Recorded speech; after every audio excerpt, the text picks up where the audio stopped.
What's up, YouTube? I know this video is going to be another controversial one, just like my K20A3 one. So DC5 versus DC2. Let's get to the nitty-gritty here. Alright, so DC5 versus DC2. Can the DC5 be just as good as handling or even better than the DC2? Now I know most people are going to say, hey, yeah, DC5's crap, you know, the DC2 is way better for the circuit, autocross. The DC5 has the horrible McPherson suspension. It has the, you know, crappy rear suspension. You know, can't do anything with it. You know, it weighs more than the DC2. So, why we get a DC5 then, other than maybe you just like the way it looks? Well, for one, let's talk about chassis rigidity. The chassis of the DC5 is actually developed much better for the DC5, or this year, sorry, I just repeated myself. Reason being, as Motoharu Kurosawa said in an interview, the DC2, especially the Type R, because they mostly talk about the Type Rs when they're referring to the performance models. The DC2 was built up from the base model. They made the base model better. With the DC5 this time around, they were able to specifically develop the chassis for the performance model. And that meant a more rigid chassis developed for performance versus starting out with a base car and then trying to make that base a performance vehicle. That is where the DC5 shines. Alright, so knowing that the DC5 has the better chassis, let's kind of go over some of those complaints that a lot of the DC5 or DC2 people or Integra owners in general go over with the DC5. Starting with the front McPherson suspension down here. Okay, so the front suspension. What I want you guys to look at is the biggest thing with the front suspension is that it's a McPherson system. The McPherson system doesn't react well to being lowered like the double wishbone suspension on the DC2. So the DC2 double wishbone suspension is better for most tuning purposes. It's better to get the better suspension geometry out of it, or easier, I would say. Not better. I'm not going to go out and just say better than the McPherson, but it is easier to get the suspension geometry that you want out of the double wishbone. So with the DC5 using the McPherson, lowering the car has a good effect and a bad effect. Good effect as it lowers your center of gravity. That's always good.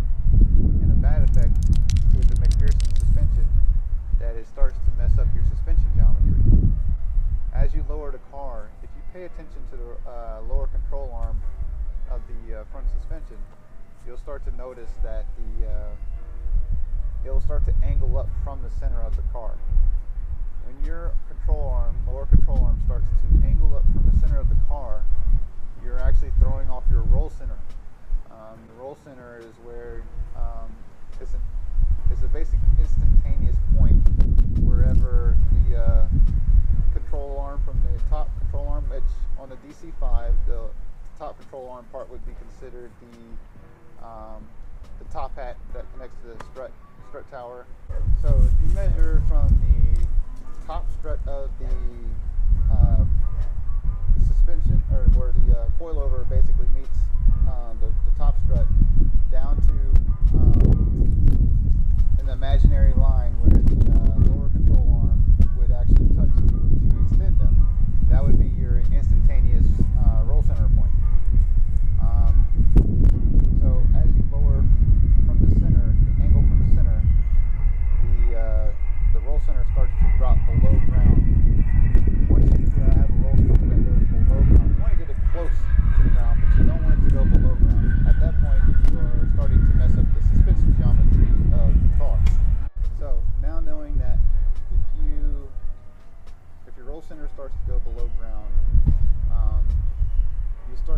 get bad suspension geometry. So by suspension geometry, what I'm talking about is like camber angles, toe angles, stuff like that. These have a tendency under compression and side G-forces to induce a positive camber. Now, you don't want positive camber when you are building a race car or you're trying to handle the turns.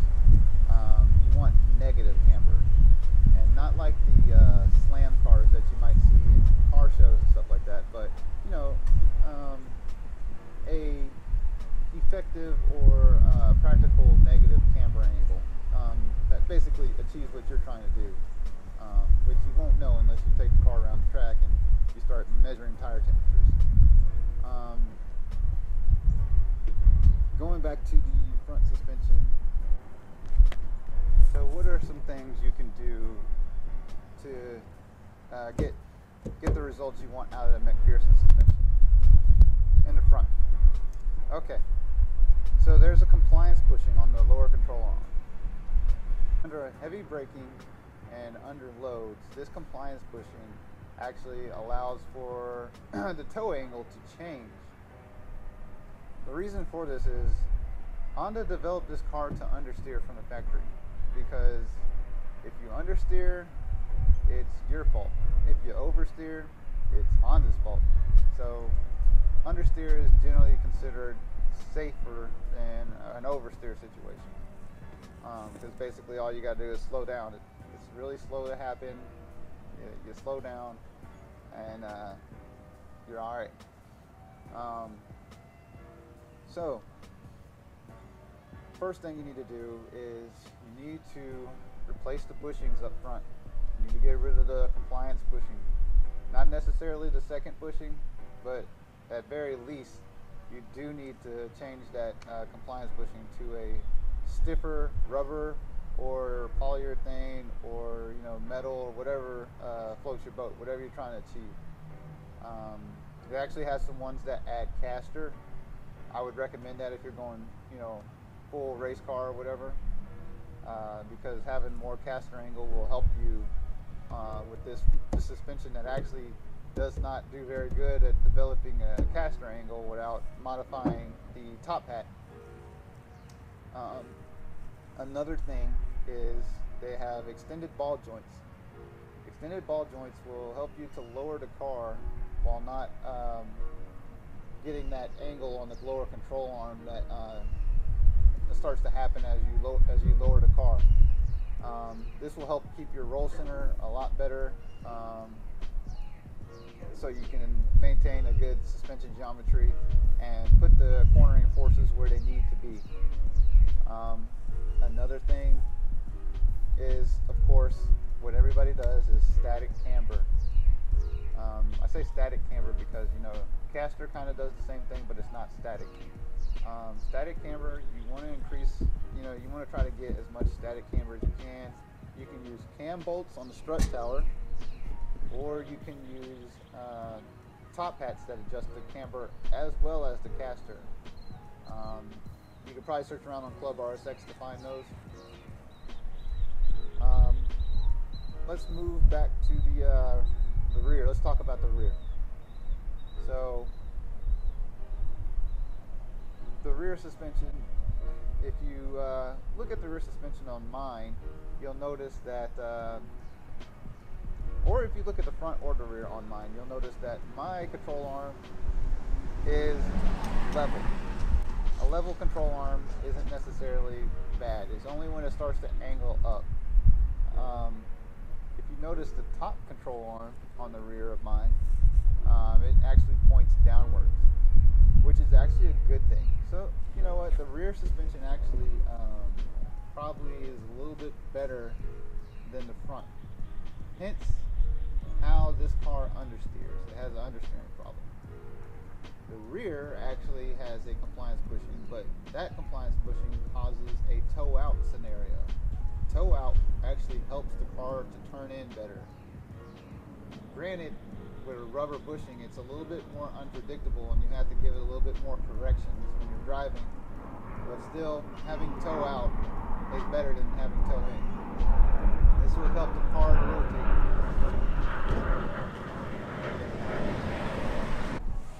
Okay, so if you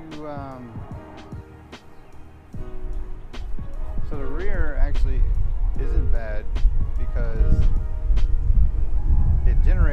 it has more of a double wishbone kind of setup than the front does.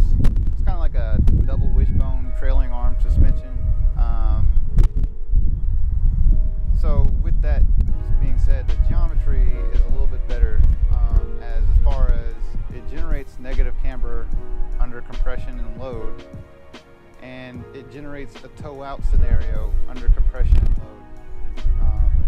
As you can see, because of the top control arm, yet once again, it's going downwards, which is going to pull the wheel in as the chassis compresses it.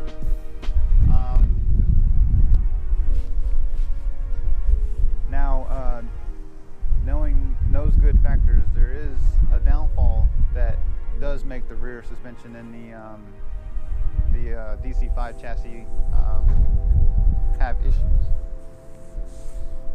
And that's going to be the unequal linked control arms.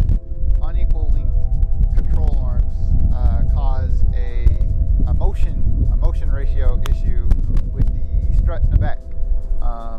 Basically, you have to run a really stiff spring rate in order to not blow through the travel because of the motion rate that it goes in the rear due to unequal links control arms. So yeah, you have to run stiff springs in the back, which to me that's not necessarily that bad, because if you want to get the rear to rotate, you need to run different springs in the rear,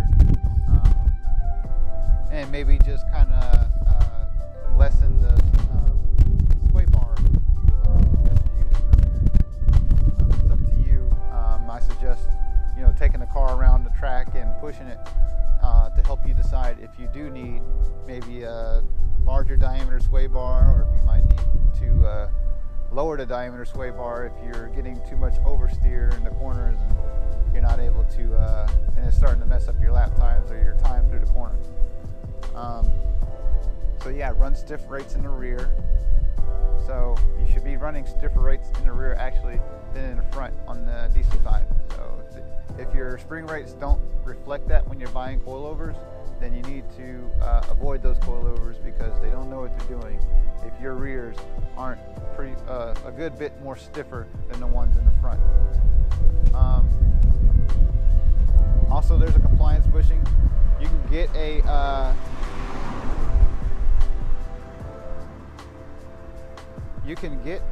stiffer bushing for it. Like I said, the toe out's not bad, but it can cause you to make more corrections. So yeah, if you just want to run a suspension setup that is basically what you make it to be, then you need to stiffen up that bushing, because that bushing is going to give way and adjust based on the loads that it's experiencing. Alright, so now we've gone over the things you can do to improve the DC5. What about the chassis? Well, where the sheets overlap, you can rivet and you can stitch weld. This is probably maybe more expensive route unless you know how to do it yourself, versus just getting strut bars and brace bars. The thing you need to keep in mind is if you're trying to shave pounds and save weight, those brace bars and strut bars add extra weight. And when you're doing weight reduction, every little pound counts. It adds. It's adding, kind of like dollars. Every little dollar adds up. You're out there spending it on McDonald's or something. But so back to, is the DC5 not as good as the DC2? I say no. I think there's a lot more harsh criticism that's unfair towards the DC5 because of the McPherson, all the stigma that comes with the McPherson strut system. Alright, so knowing what we know now, I would say the DC5 to me is probably the better pick because it has the chassis that allows for the suspension to do what the suspension is supposed to do. Granted, the DC2 does have the double wishbone suspension, but it does have a base chassis that was not originally designed to be the performance model. Now granted, over in the United States, we don't get the Type R models, so that might not be the same case, and that might be the reason why we don't have so much luck with the DC5 over here in the States, while overseas, you know, the fastest Integra on Scuba is a DC5, and the DC5 Type R also did pretty good in the BTC touring series. So yeah, we get the Type S models. I think real time didn't do too well with the the DC5 over here.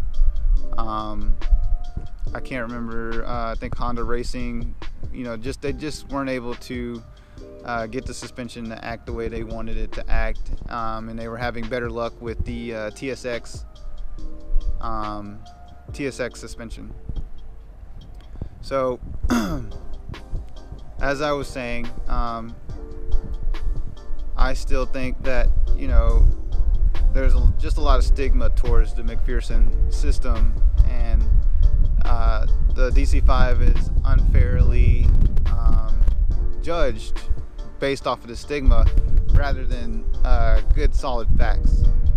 As I just explained in this video, there are ways around the suspension issues that are common occurrences in the DC5 that cause like understeer and whatnot. And yeah, the DC5 does weigh more, but with having the more rigid chassis, I would think with stitch welding and riveting, you can drop the pounds a lot and still have the benefits of that rigid DC5 chassis versus the rigid DC2. As I just stated earlier, the fastest Integra is the DC5 on Scuba back in the Integra's homeland. The same guy did run a DC2, and his DC2 ran a minute and something, while his DC5 has been able to run a 58-second run on Scuba, which is kicking some major ass. The DC2 that is closest to that time is running a 59. So right now the DC5 holds the title on the Scuba run as the fastest Integra. So just keep that in mind when you know, when you're making judgments based off of what you just hear people say. The DC5 sucks when it comes to handling. DC5 has a horrible chassis. DC5 has McPherson suspension. It's a crappy suspension. Yada yada yada. Real time wasn't able to get it working. Yada yada yada. You know, but they don't know any of the good accolades that the DC5 has. Really. And like I said, it's kicking some major butt overseas. They've been able to get it to work. So I think it just takes getting over the stigma and putting in your own uniqueness, because the guy I'm talking about with the fastest Integra isn't some race team or anything like that. It's just him, his wife, and his kid, you know. So you just got to put your own uniqueness and your own hard work into it, and the DC5 can bust the DC2 around the track just as much as the DC2 can bust the DC5 around the track. So to end this video, I'm going to say that, you know, neither the DC2 or the DC5 is probably better in the tuning world. Well, I take that back. I will give a slight advantage to the DC5 with the better chassis. More weight, but the better chassis, and weight can be dealt with. So I'm going to give it to the DC5. And I know a lot of you guys are going to disagree and blow up, wherever I post this video. But, I'll be right there to,